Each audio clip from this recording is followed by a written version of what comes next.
Hey guys, happy Zelda month! Today we'll be doing a little fun video talking about some Zelda bosses. This will be the first part in a probably 3-part series of looking at Zelda bosses with a unique ranking system. So for this system, we'll actually be summarizing each of the bosses with no more than 10 words, and give them a little ranking out of 10 based on enjoyment or quality. We'll try to cover mostly main bosses, but some exceptions could be made later for mini-bosses, mostly just the notable ones. There will be negative scores as well.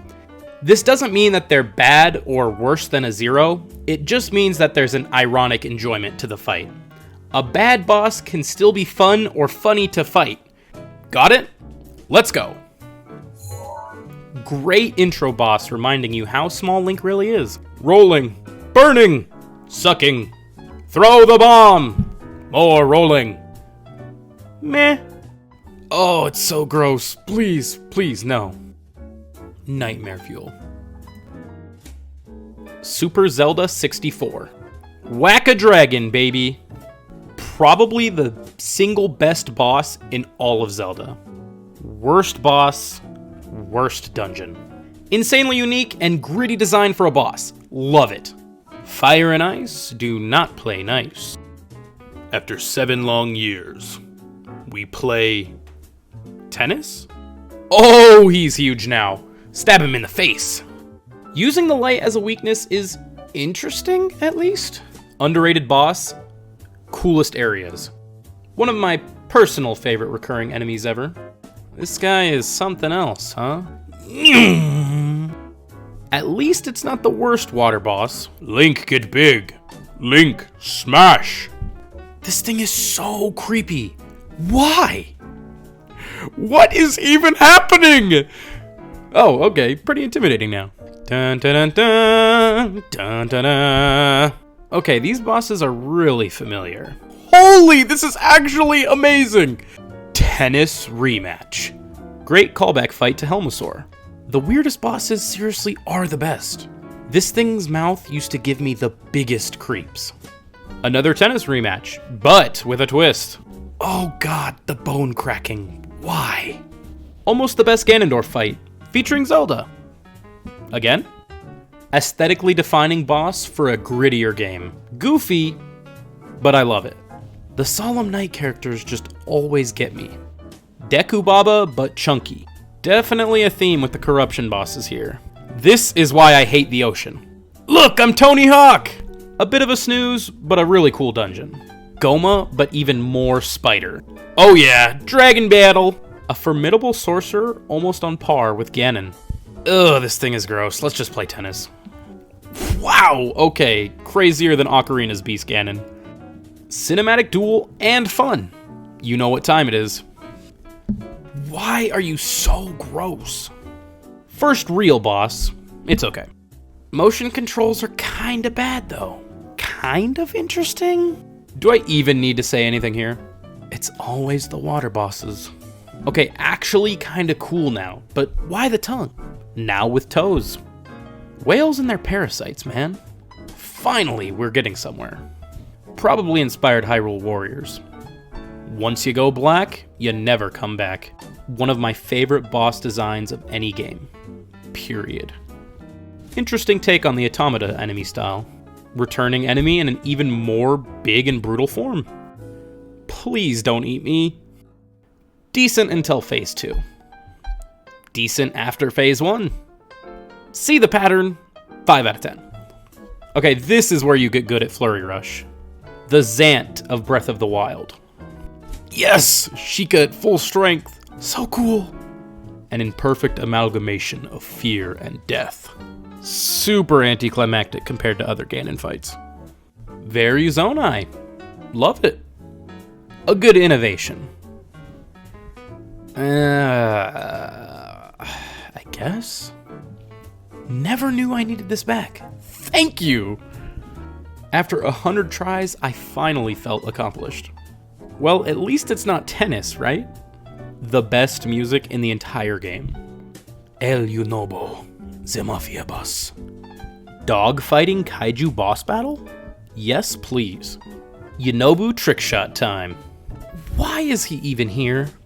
Movement penalties suck, but also great music. Semi-difficult fight until you get rid of the spawners. And in this corner we have... too much gimmicks. He keeps coming back for more! Actually pretty cool having the whole gang here. Did he just flurry rush my flurry rush? What? That health bar is bigger than my kinda foreshadowed throughout the memories, but I'll allow it. Alright, well that was a lot. Let's quickly review the best 4 and worst 4 bosses. Number 4, Monk Mazkosha. Seriously an awesome interpretation of the Sheikah, unique design throughout the game, and we finally get to fight one. A weird moveset to show how powerful they are? But a cool demonstration of what a Sheikah master could do with no limitations to their strength. And it made the master cycle even more rewarding. Number 3, final boss Ganon, Ocarina of Time. A super rewarding and still to this day challenging 2-phase fight with an escape sequence afterwards. I'm not one to constantly slurp on Ocarina of Time, but this boss was so fun, and I constantly want to revisit it. And it did pave the way for multi-phase boss fights in mainstream gaming. Number 2, Demise. This one is probably pretty controversial to place at the top 2 spot, but it was super high stakes for the game. The environment you fight in is one of the single best arenas for any boss battle ever. Just a tranquil lake with nothing but sky and the swinging of swords. The lightning strikes, the crackling of Demise's hair, it's all so crazy. And the lore stakes with this fight are seriously awesome. Number 1, Dark Link. Seriously the best fighting trope of all the Zeldas, and Ocarina of Time perfected it. Zelda 2 had it, Link to the Past had it, but this is just so amazing. Now to talk about the worst.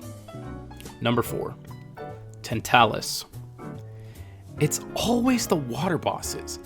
Like, the goofy looking Monsters Inc. boss from Skyward Sword. Just get it out. What are we doing? This is the most padded boss of the entire game. Number 3, Sludge Lake. Not even really a boss. Like, why is it here? Why did it get this super cinematic introduction and all that? Like, it's just a regular enemy. Number 2, Phrox. I've only ever fought this guy twice. The first time was just because I wanted to try out every boss. The second time was because I couldn't get away from it. Now when I see them, I actually try to get away from it. I don't do that with any other fight in the game, even just random camp encounters. Number 1, Morpha. How? How did you make a boss this bad in the same dungeon as Dark Link? In the same game? Like, I get it. Nothing could really top Dark Link in a dungeon, so any boss would have felt lackluster. But how? How did you make a boss so lame and boring that I actively enjoy exploring this cancer of a dungeon so I don't have to fight it as quickly? Just so lame. I could go on forever I could make a whole 10-minute rant about this. How do you make a boss this bad in a dungeon? And that's the end of the video. Part 2 and Part 3 coming soonish to do the 2D game bosses. Might be 4 videos. I might even do dungeons. I don't know. If you made it, hit the like, hit the subscribe. Love you guys, bye.